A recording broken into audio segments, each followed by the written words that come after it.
Breaking news iBomma Ravi కేసులో రెండో రోజు విచారణ ప్రారంభమైంది. ఈ విచారణలో భాగంగా సైబర్ క్రైమ్ పోలీసులు ఎస్బీఐ టెక్నికల్ టీంను పిలిచారు.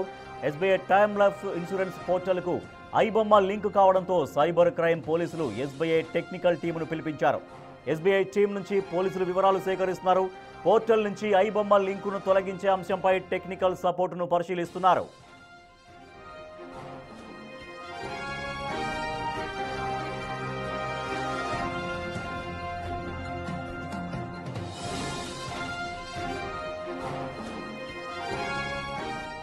ఐబొమ్మ రవి ప్రస్తుతం పోలీసు కస్టడీలో ఉన్నారు. 5 రోజుల కస్టడీలో భాగంగా నిన్న విచారణ కంప్లీట్ అయింది. ఇవాళ ఆల్రెడీ విచారణ కొనసాగుతోంది. ఐబొమ్మ రవి కేసులో ఇవాళ రెండవ రోజు విచారణ ప్రారంభమైంది. ఈ విచారణలో భాగంగా సైబర్ క్రైమ్ పోలీసులు ఎస్బీఐ టెక్నికల్ టీంను పిలిపించారు. ఎస్బీఐ టర్మ్ లైఫ్ ఇన్సూరెన్స్ పోర్టల్కు ఐబొమ్మ లింక్ అయి ఉంది. ఇట్లా లింక్ కావడంతో సైబర్ క్రైమ్ పోలీసులు ఎస్బీఐ టెక్నికల్ టీంను పిలిచారు. ఎస్బీఐ టీం నుంచి పోలీసులు వివరాలు సేకరిస్తున్నారు. పోర్టల్ నుంచి ఐబొమ్మ లింకును తొలగించే అంశంపై టెక్నికల్ సపోర్టును పరిశీలిస్తున్నారు.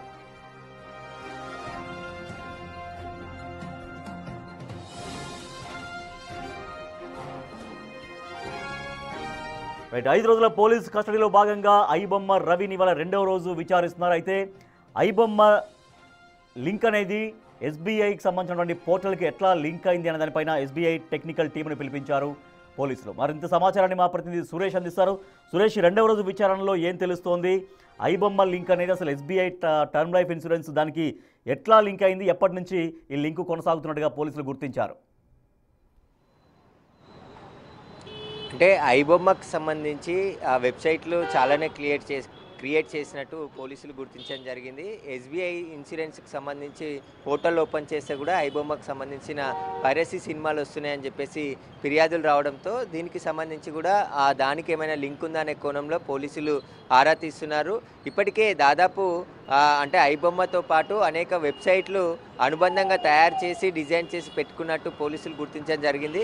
ఒక వెబ్సైట్ డౌన్ అయితే మళ్ళీ ఇంకో వెబ్సైట్ యాక్టివ్ చేసుకునే విధంగా రవి ఏర్పాటు చేసుకున్నట్టు పోలీసులు గుర్తించారు. అయితే రవిని రెండో రోజు కస్టడీలో విచారిస్తున్నారు. రవి ఒంటరిగానే ఉంటున్నాడు. అతనికి సంబంధించి భార్య కూడా దూరంగా ఉంటుంది కాబట్టి అతను డబ్బులు సంపాదించాలనే ముఖ్య ఉద్దేశంతోనే ఐబొమ్మను ఏర్పాటు చేసుకొని పైరసీలకు పాల్పడుతున్నట్టు గుర్తించారు. ఇప్పటి వరకు 4 అకౌంట్లనే 20 కోట్లకు సంబంధించిన ఆర్థిక లావాదేవీలు గుర్తించడం జరిగింది. ఇంకా 33 అకౌంట్లకు సంబంధించి బ్యాంకులకు లెటర్లు రాయడం జరిగింది. ఇక రవి ఏదైతే ఇతర పేరుతో ప్రహ్లాద్ అనే పేరుతోని ఆర్సీ తీసుకోవడం, లైసెన్స్ తీసుకోవడం, కొన్ని డాక్యుమెంట్లు, అదేవిధంగా బ్యాంక్ అకౌంట్లు ఓపెన్ చేయడం, ఇవన్నీ కూడా ఓపెన్ చేశాడని చెప్పేసి కూడా పోలీసులు గుర్తించడం జరిగింది. ప్రహ్లాద్ పేరుతో ఉన్నటువంటి బ్యాంక్ అకౌంట్లకు సంబంధించిన వివరాలు కూడా ఆరా తీస్తున్నారు. మొత్తం బ్యాంక్ అకౌంట్లతో పాటు ఇటు రిజర్వ్ బ్యాంకు కూడా లెటర్ రాయడం జరిగింది. మొత్తం 100 కోట్ల వరకు కూడా రవి లావాదేవీలు చేసి ఉంటాడని చెప్పి పోలీసులు అనుమానిస్తున్నారు. వాటికి సంబంధించిన వివరాలు, ఆధారాలు సంపాదించడానికి కస్టడీలో రవిని విచారిస్తున్నారు. మొదటి రోజు పెద్దగా విచారణకు రవి సహకరించకుండా రెండో రోజు రవి ముందు కొన్ని ఆధారాలు ఉంచి విచారిస్తున్నట్టు తెలుస్తుంది. ప్రస్తుతం సైబర్ క్రైమ్ స్టేషన్లోనే రవిని ఉంచి విచారిస్తున్నారు. రెండో రోజు కూడా ఆయనని 3వ ఫ్లోర్లో ఉంచి సైబర్ క్రైమ్ పోలీసులు విచారణ కొనసాగిస్తున్నారు. రవికి సంబంధించిన బ్యాంక్ అకౌంట్ లావాదేవీలతో పాటు మిగతా కొన్ని టెక్నికల్ ఆధారాలు ఇప్పటికే స్వాధీనం చేసుకున్నారు కాబట్టి హార్డ్ డిస్కులు, పెన్ డ్రైవ్లు, వాటన్నిటిని కూడా క్షుణ్ణంగా పరిశీలిస్తున్నారు. అసలు ఐబొమ్మ రవి గత 5 సంవత్సరాలుగా విదేశాలకు తిరుగుతూ ఉన్నాడు. నెలకు ఒక కంట్రీ తిరుగుతూ మొత్తం విదేశాల పర్యటన చేస్తున్నట్టు కూడా పోలీసులు గుర్తించారు. నెదర్లాండ్ కావచ్చు, స్విట్జర్లాండ్లో కొన్ని సర్వర్లు ఏవైతే ఉంటాయో మెయిన్ హోమ్ సర్వర్లకు సంబంధించిన హ్యాండిల్స్ అన్నీ అక్కడే పెట్టి విదేశాలకు సంబంధించిన వ్యక్తులే తన పార్ట్నర్లుగా ఉన్నారని చెప్పేసి కూడా పోలీసులకి ఐబొమ్మ రవి చెప్పినట్టు తెలుస్తుంది. ఇక కుటుంబ సభ్యులతో కానీ బంధువులతో కానీ ఎవరితోనూ కూడా రవి టచ్లో లేనట్టు పోలీసులు గుర్తించారు. అతని సెల్ ఫోన్ డేటా కావచ్చు, వాట్సాప్ చాటింగ్స్ అవన్నిటిని కూడా కేవలం డెలివరీ బాయ్స్కి సంబంధించిన కాల్ డీటెయిల్స్ మాత్రమే హైదరాబాద్కి వచ్చినప్పుడు రవికి సంబంధించి ఉన్నాయి తప్ప ఎవరితోనూ కూడా ఆయన కాంటాక్ట్లో లేడు, ఒంటరిగానే ఉంటున్నట్టు కూడా పోలీసులు. సురేష్, అయితే ఇప్పుడు ఎస్బీఐ టర్మ్ లైఫ్ ఇన్సూరెన్స్ పోర్టల్కి ఐబొమ్మ లింక్ కావడం పట్ల ఎస్బీఐ వాళ్ళు ఏమంటున్నారు? అధికారులు కావచ్చు, వాళ్ళు ఏమంటున్నారు? ఒకటైతే, ఇంకోటి ప్రహ్లాద్ ఎవరు? ప్రహ్లాద్ పేరు పైన పాన్ కార్డు కావచ్చు, మరికొన్ని బ్యాంక్ అకౌంట్ సంబంధించినటువంటి ఇవన్నీ కూడా ప్రహ్లాద్ పేరు మీద తీసుకున్నారు, ఆర్సీలు అవన్నీ కూడా. అసలు ప్రహ్లాద్ ఎవరు అనేది తెలుస్తోంది. వెరిఫై చేస్తున్నారు. అది ఇంకా కన్ఫర్మ్గా పోలీసు వాళ్ళు చెప్పలేదు అసలు ఏం జరిగింది దానికి సంబంధించి.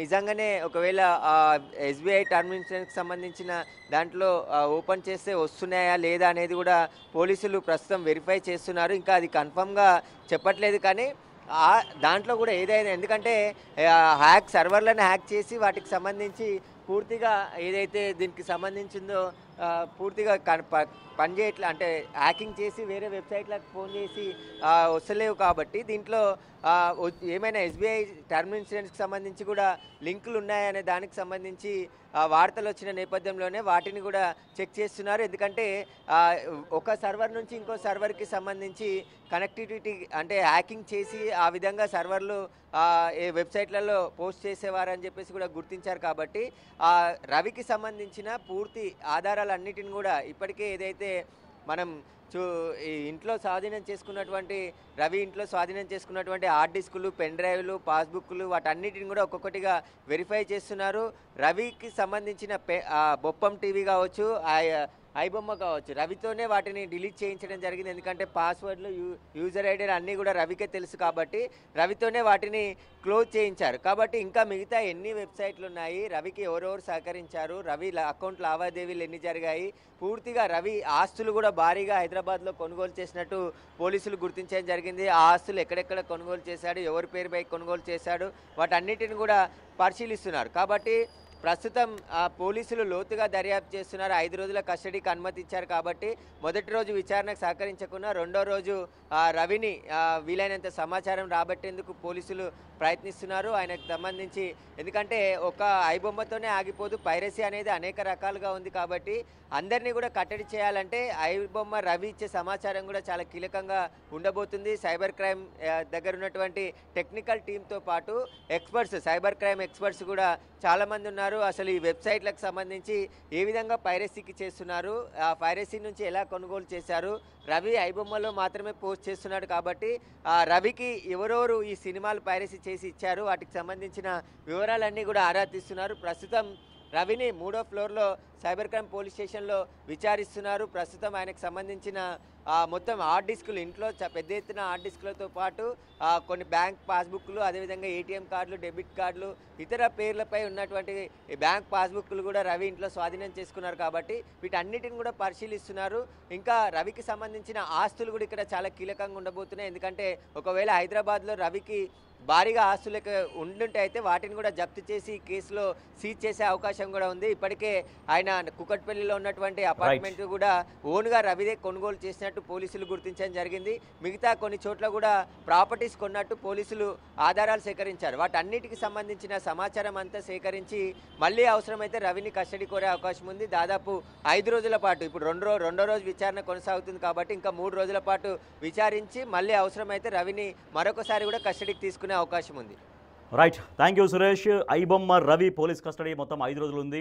సో దాంట్లో ఇవాళ 2వ రోజు విచారణ కొనసాగుతోంది. అయితే ఐబొమ్మ అనేది ఎస్బీఐ టర్మ్ లైఫ్ ఇన్సూరెన్స్ సంబంధించినటువంటి ఆ పోర్టల్తో లింక్ అయి ఉంది. సో దీంతో ఎస్బీఐకి సంబంధించినటువంటి టెక్నికల్ టీమ్ని పిలిపించారు పోలీసులు. ఆ లైఫ్ ఇన్సూరెన్స్ సంబంధించిన దాంతో ఆ లింకుని తీసేసే విధంగా టెక్నికల్ టీం సపోర్ట్ కోరారు పోలీసులు. ప్రస్తుతం అయితే 2వ రోజు ఐబొమ్మ రవి విచారణ కొనసాగుతూ ఉంది.